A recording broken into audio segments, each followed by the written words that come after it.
They found her buried not deep but deliberately, chin tilted toward the sky, fingers severed at the second knuckle and placed neatly beside her ribs like discarded evidence of whatever promise she had once made. The ring, crushed, bent, still gleaming, was lodged between her teeth in the silent dark of pines. If you like stories like this, make sure to subscribe and like the channel. In the late summer heat of Tampa, 1979, the forest east of Thonotosassa Lake smelled of copper and rot, a scent that would haunt the deputies called to the scene long after the dirt was cleared from their boots. 22-year-old college student Rebecca Lowell had been missing for 9 days when a hunter stumbled upon the disturbed ground. The heat made everything accelerate.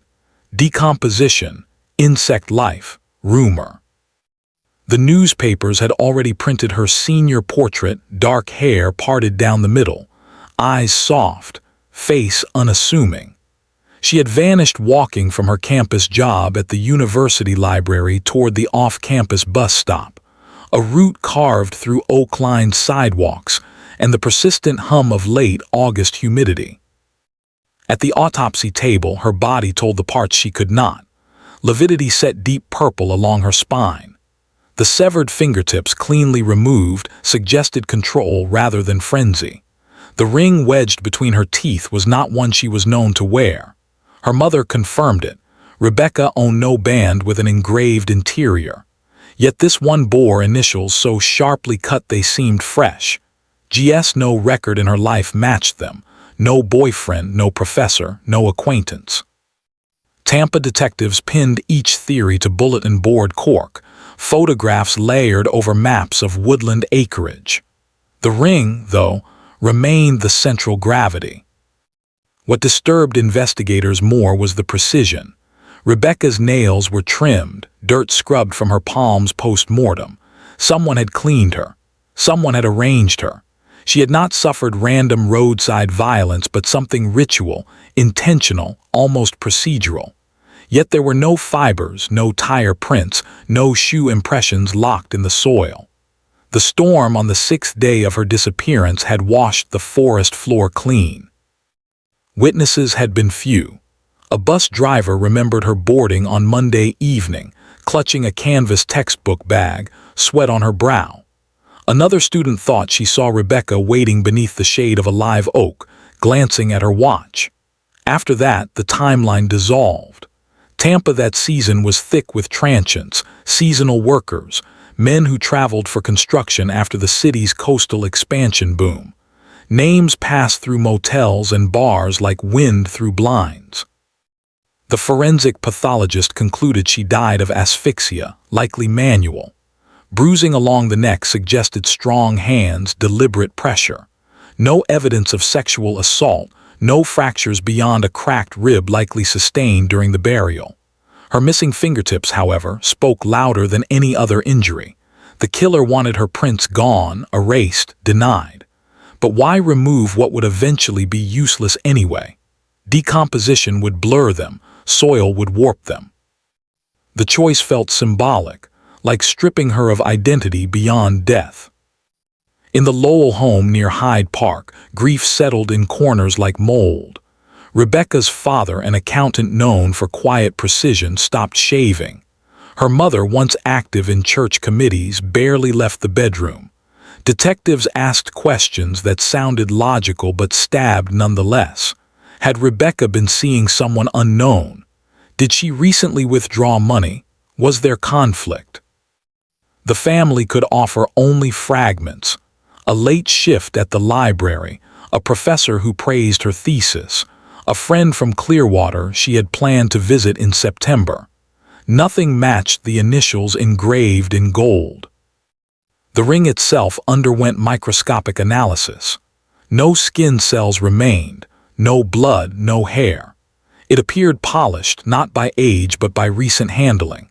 Jewelers in downtown Tampa were interviewed, shop owners shown sketches.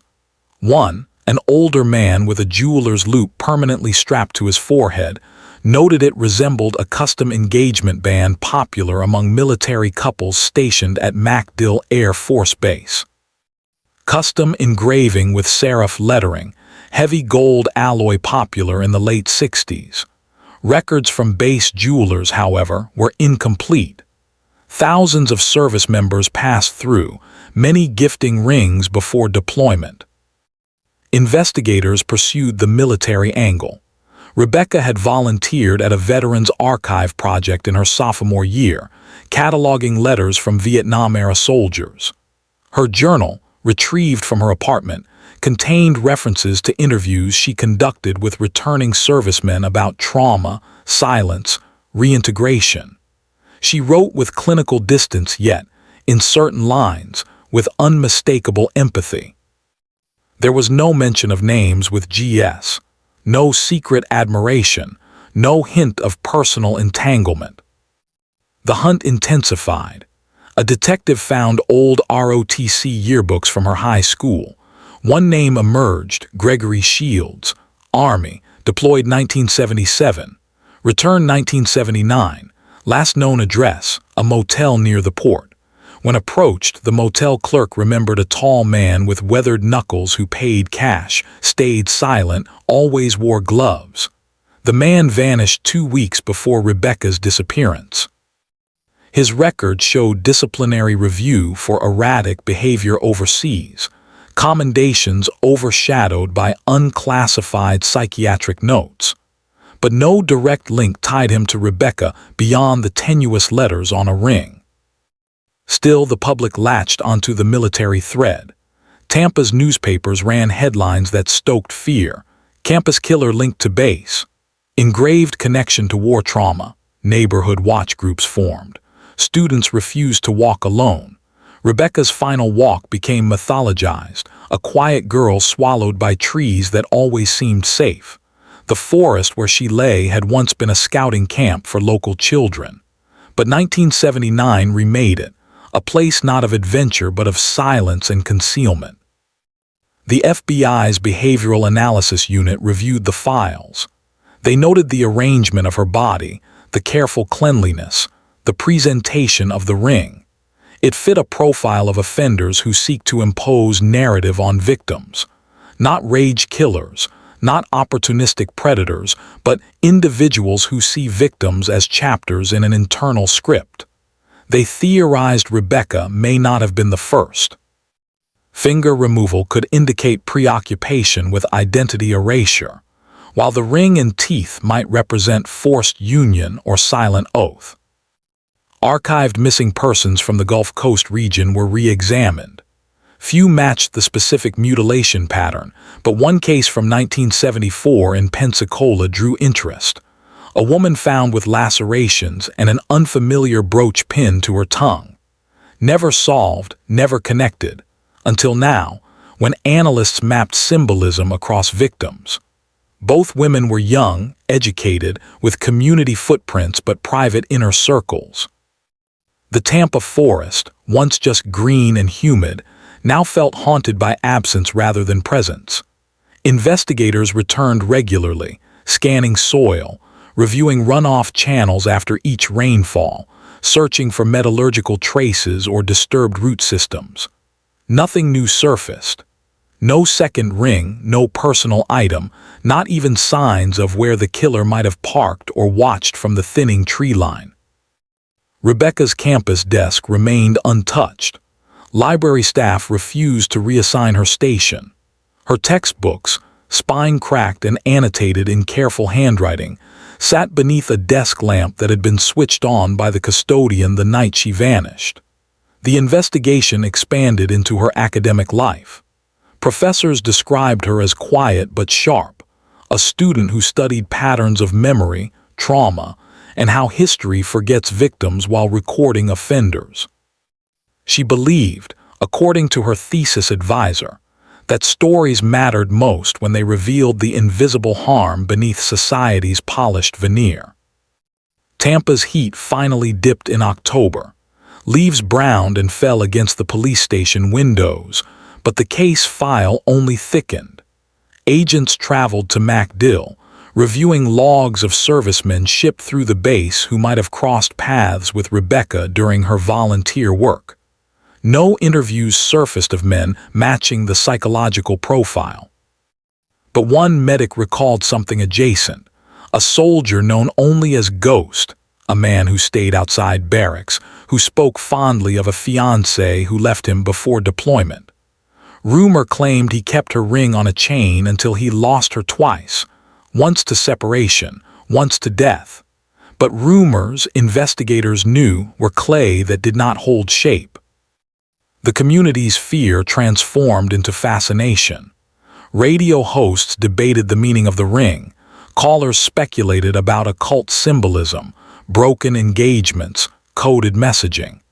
Detectives rejected the sensationalism, but they could not ignore the precision, the unmistakable fact that whoever killed Rebecca acted with intention, planning, ritual form. The medical examiner issued a final report.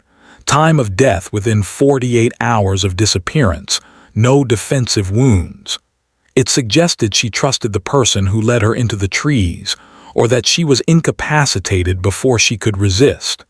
Toxicology came back clean. No sedatives, no alcohol. She walked into the forest on her own terms, or was walked by someone she believed harmless. Investigators returned once more to the ring. Its engravings, its alloy mix, its slight warping at the base. One metallurgist noted the bend likely occurred not in struggle but under deliberate pressure, as if someone squeezed the band with bare hands until it deformed. Grief, strength, or rage, no one could say. By winter, Rebecca's case occupied a whole cabinet drawer. Deputies passed it daily, the label stark. Tampa Lowell, 1979, ring. The forest, emptied of heat, held its secrets beneath frost-kissed pine needles. No one returned to the burial site except those tasked with remembering what the town desperately wanted to forget. The investigation, so wide, so desperate, began to slow. Witness interviews tapered off. Leads cooled. Yet the ring remained, mute, bent gold, initials unsolved, promise unclaimed. In early 1980, the Tampa Police Department reopened its canvas of scrapyards, pawnshops, and gold exchange counters. Hopping the ring might have a twin or matching commission. Jewelers described the engraving style as pre-computer, likely done by hand in the late 1960s or early 1970s. The serif angles too sharp for mass retail. One retired engraver from Ybor City remembered a young serviceman requesting a similar ring before shipping out to Vietnam, a man whose hands trembled when discussing the woman he intended to marry. The engraver could not recall the name, only the hollow look in the man's eyes, grief before war, abandonment before battle. It was thin evidence, yet in cases like this, thin threads were considered rope. Audio recordings from Rebecca's volunteer archive project were reviewed again. The tapes captured soldiers cracking under the weight of memory, their languages fractured by trauma. One tape, labeled only with initials, featured a man reflecting on a lost fiancée named Grace, describing her as gentle, academic, a girl who wore her hair like those quiet college ones in Tampa. Grace, he said, left him after a nervous break during training. He claimed she died in an accident 2 years later. Investigators noted the name, the timing, the connection to Tampa, but no official death record for a Grace matching his description appeared in state files. The tape had no date, no full name, no way to verify its narrator beyond the initials on its spine. GS. The Behavioral Analysis Unit revisited the burial arrangement. They believed the killer did not see Rebecca merely as a target, but as a vessel for someone else's identity. The forced placement of the ring between her teeth felt symbolic, speech silenced, vows swallowed, a union imposed beyond life. They theorized the killer had been rejected before, left abandoned by a woman who represented not just personal love but stability after war. Rebecca, in her archival role, had interviewed soldiers with such histories. She knew details of their grief and disillusionment, enough to awaken attachment in someone psychologically fragile. Not love, not infatuation, recognition. She became the stand-in for a woman long gone, perhaps dead, perhaps simply vanished from the killer's broken timeline. The Lowell family held a private memorial in March. Only a dozen attended, classmates, teachers, neighbors who once waved as she rode her bike to school. Tampa society, so animated by speculation months before, now moved on to other headlines. A mayoral scandal, a hurricane prediction. But the detectives did not move on. Cold cases, even fresh ones, gathered dust slowly but relentlessly. Rebecca's image continued to hang in the precinct hallway, her eyes seeming to follow whoever passed. A new detail emerged from weather reports. The storm that had washed the forest floor 6 days into her disappearance had originated east, crossing not only Tampa but MacDill's southeastern training woods. A region used occasionally by informal survivalist groups, veterans dealing poorly with reintegration, men who slipped through the cracks by drifting. County deputies surveyed those woods, discovering burnt fabric scraps near a rusted fire pit. A fragment of charred metal, possibly a ring mold, lay buried beneath ash. Forensics could not tie it directly to Rebecca's ring, but the alloy composition was similar enough to unsettle investigators. In May, a transient body was pulled from the Alafia River, waterlogged and without identification. Male, mid-30s, healed shrapnel scarring along the thigh. Hands notably damaged, fingertips previously amputated, likely years before. No dog tags, no wallet, only a smooth chain around his neck with the indentation of a missing pendant. The ME ruled drowning but noted blunt trauma pre-mortem. Decomposition eroded facial identity, tattoos unreadable. Yet one element echoed Rebecca's case: the precision of removal, the careful presentation of loss. Detectives compared scars to military medical logs. 3 matches emerged, but only one aligned with the time frame and psychological profile. Gregory Shields, listed as honorably discharged under medical review, last recorded in Tampa 1979, declared missing by the VA in 1981. The match was circumstantial but chilling. If the man in the river was indeed Shields, then 2 simultaneous truths became likely. He had once been victim himself, and he was capable of inflicting victimhood with ritual clarity. But no definitive chain link formed. Dental records were inconclusive, DNA technology in 1980 unreliable for degraded tissue, and the military file heavily redacted. Still, whispers spread among investigative ranks. Shields was Ghost, the soldier who lost Grace twice.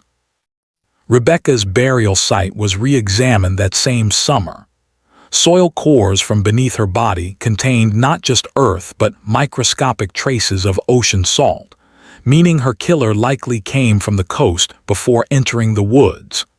It aligned with motel witnesses who mentioned seafarers, dockhands, veterans drifting between Gulf ports. The precision of burial did not indicate a wanderer, however. It suggested a man accustomed to command, ritual, formation, and the careful display of objects for symbolic meaning. Journalists revived the case briefly. A Sunday feature in the Tampa Tribune painted Rebecca as innocent, Shields as haunted, and the ring as a tragic artifact of wartime grief. But the piece was riddled with cinematic framing and unproven conclusions. Detectives rejected its emotional tone, yet could not deny public interest made new witnesses surface. One former nurse from the base hospital wrote to the department claiming she remembered Shields arriving at the infirmary after a mental break, clutching a ring so tightly it cut into his palm. He spoke only one phrase: "She didn't come home." The nurse's testimony, though unverified, deepened the psychological portrait. More archival tapes were transferred to digital storage and slowed for voice identification. On one, a breathing pattern matched the injured rhythmic cadence of the river corpse. The narrator described grief not like sorrow but like possession. He believed memory could resurrect the dead if held tightly enough. It was the same tape that mentioned grace. Investigators speculated. If Shields found in Rebecca not love but likeness, then the ring was not offering but forcing. He restored what he lost by replacing identity, by burying union where refusal once lived. The forest itself became an unofficial memorial site. Students placed flowers near the burial marker. Joggers avoided its eastern path. Hunters refused to enter after sunset. Silence collected between pine trunks. The earth held its dead with unnerving stillness. Years passed. Advances in forensic technology promised answers but delivered fragments. DNA extracted from the ring's inner crease produced partial male markers, but nothing traceable in national systems. Soil samples revealed no second burial. Military logs remained sealed under privacy laws. Retired detectives described the case as one that never breathed, meaning no suspect ever spoke, no confession surfaced, no confirming artifact arrived. Rebecca's desk finally went to another student, but the lamp remained, its bulb replaced out of respect. The Lowell home sold quietly in 1985. The couple moved inland, away from the lake, away from the route their daughter walked. They carried only a single belonging, the ring encased in preserved evidence glass, gifted after the case was formally declared cold. In 1991, when DNA indexing expanded, the river corpse was exhumed, tested, and entered into CODIS. No match surfaced. If he was Shields, he existed in a bureaucratic shadow. If he wasn't, then someone else wandered Tampa carrying grief like ordnance. Detectives retired, new generations arrived, cases evolved. Yet the file remained in the drawer, heavier than paper could justify, weighted by unfulfilled narrative. The burial symmetry, the severed fingertips, the swallowed ring, none drifted from departmental memory. In 2004, a new criminology professor at the University of South Florida reopened academic analysis of the case. She interviewed retired investigators, reviewed autopsy reports, and traced every military discharge in Tampa between 1975 and 1980. Patterns emerged. 3 veterans suffered identical psychological fractures, each abandoned by fiancés who left slowly, without letters, without closure. One fiancé died in a car crash. Another vanished in Miami. A third married someone else and moved west. None were named Grace. All had initials matching engraving pairs. The professor proposed the killer was not mourning a single woman but an archetype, educated, gentle, future-bearing, yet departing. Rebecca fit the shape, not the history. This theory reframed the ring not as symbol of grace specifically, but as weapon against the abandonment cycle. A vow enforced on the wrong woman. The Tampa woods remain, though narrowed by development. Children ride bikes through trimmed paths unaware of what the soil once held. The old burial clearing is now marked by a small sign warning of protected wildlife. But deputies who worked the case insist the true preservation lies deeper. Memory compressed into ground, ritual sealed by pine roots. The cold stillness of 1979 has not dissolved. Not in archives, not in the families left behind, not in the investigative psyche. Rebecca remains 22, unchanging, preserved in the collective suspicion of a city that never truly accepted forgetting. The ring rests in storage now, its gold dulled with time, initials still sharp, still unanswered.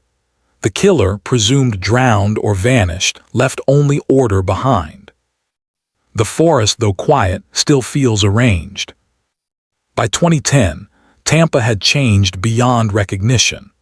Condos replaced the aging motels near the port, the base saw new rotations, and the old forest east of Thonotosassa Lake grew thinner under zoning cuts. Yet the case of Rebecca Lowell remained a quiet hum beneath every class of criminology students, every cold case panel, every retired detective who still traced memory like scar tissue. For decades, no one spoke of the ring except in lowered tones. Evidence rooms moved, files were digitized, and the glass case holding the bent gold band was relocated to a climate-controlled vault. But the weight of it, those two engraved letters, the severed fingertips, the arrangement, never lightened. In 2013, a new grant allowed Tampa PD to re-examine high-priority cold cases using enhanced touch DNA recovery. The ring was tested again. This time, labs extracted microfragments of epithelial cells from beneath the inner curve of the bend. They were too damaged for full genomic mapping, but enough to produce a partial Y-line indicator. It suggested a paternal line originating not in Florida but in rural Kentucky, a county with disproportionate levels of Vietnam-era enlistment. Investigators traced military recruitment logs, cross-referencing them with custom jeweler registry notes from that same region. One name surfaced, a woman named Grace Sheridan, engaged to a soldier deployed in 1968. She died in a boating accident in 1972. Her fiancé returned from service in 1973, suffered psychiatric collapse in 1974, and was discharged without honors in 1975. His name was redacted in most documents, but initials remained intact, GS. The investigative team traveled to Kentucky, speaking with the sheriff who kept county records across 5 decades. He remembered the Sheridan accident, the funeral, the veteran who sat motionless graveside for 3 days without food or shelter. The sheriff described him as polite, ghostly, incapable of accepting the finality of loss. When the sheriff mentioned Tampa, he paused. He said the veteran moved south in 1976, seeking warm climate for recovery. He had no family, no future, no ring, because, according to local rumor, it had been taken from the body of Grace before burial, stolen by the grieving soldier as a vow against time. In 2015, Tampa PD received a tip from a former military counselor now working in Clearwater. He recognized details from a university lecture on the Lowell case. He claimed a patient confided decades earlier a fixation on restoring a broken engagement, mentioning forests, vows, gold bands. The counselor produced no notes. Records had been destroyed under privacy laws, but he remembered the phrasing. When life refuses to keep the promise, you complete it yourself. Investigators knew this was not confession, but alignment. Ritual made sense only to the one enforcing it. The corpse recovered from the Alafia River in 1980 was reevaluated, photographed again under digital clarity. Scars on the thigh, previously attributed to shrapnel, now matched surgical incision methods documented in Army medical logs from the mid-70s. A small, healed indentation on the chest, aligned with pacemaker installation records attached to a redacted veteran file. There was no official match, but the probability crossed from speculation to overwhelming likelihood. The river body was GS whether he drowned by accident, suicide, or retribution was unresolved. If he took Rebecca as symbolic union, the river may have taken him in return. That same year, ground-penetrating radar swept the remaining accessible sections of the Thonotosassa forest. The logging patch where Rebecca had been buried remained undisturbed, but deeper into the pines, beneath decades of root expansion, radar detected a second anomaly. Dig teams uncovered a rusted metal box, packed airtight with waxed cloth. Inside lay letters soaked in mildew, photographs blurred by moisture, and one more ring. Identical design, unbent, engraved with the same serif initials. The letters referenced Grace repeatedly. They chronicled devotion, abandonment, and an unsteady descent into isolation. None mentioned Rebecca, but the parallel between symbol and substitute was undeniable. By 2020, the forest path where she was found was paved over, repurposed for recreational cyclists and dog walkers. A small bronze plaque marked the cleared site, paid for anonymously, for those taken into silence. It bore no names, no years, yet locals knew. The final investigative report, declassified internally, concluded in unemotional summary. Rebecca Lowell was not chosen for opportunity, but for resonance. She represented the echo of a woman lost decades earlier, her life placed into a narrative that did not belong to her, closed by a ring that bound her to a stranger's unresolved grief. Every detail of her burial served a function, cleansing the body, removing identity, enforcing vow, sealing union with soil instead of witness. The Lowell family never returned to Tampa. They lived quietly inland, aging in the shape of loss, appearing only once in public records in 1999 to donate to a victims' advocacy program. They refused interviews, documentaries, true crime inquiries. They spoke not out of anger but exhaustion. Silence was softer than retelling. No charges were filed. No suspect lived to face trial. The case closed not with gavel or confession but with accumulation of probability so heavy it bent even the coldest logic. Investigators accepted that some answers surface not in names but in patterns. Ring, vow, replication, burial, silence. Tampa today rarely remembers 1979 except in criminology departments and in the minds of those who were young then, when the forest still felt safe and the bus routes still carried students toward dusk without fear. But beneath development, asphalt, and trimmed pines, the ground remembers. It always does. Rebecca's final profile sits in the cold case archive, digital and unblinking. Student, daughter, buried with precision, not cruelty, claimed not for who she was but for who someone else could not release. She remains 22, preserved by forensic record rather than memory, sealed in the rigid stillness of documentation. The ring recovered from her, dulled but intact, rests in evidence under controlled light. The second ring, retrieved from the rusted box, remains beside it. Two bands, identical engraving, two ends of a narrative never conflated until one man forced overlap. Vows intended for one woman ended in the mouth of another. And so the case stands, not solved but settled. No courtroom, no justice, no symmetry restored. Only a forest where vows were buried, a river that swallowed a man who could not release the past, and a city that moved forward while one name remained pinned in its archives. Tampa, 1979. A ring found in the forest, a girl whose final walk became an echo of someone she never knew, and a silence that endures long after investigation ended.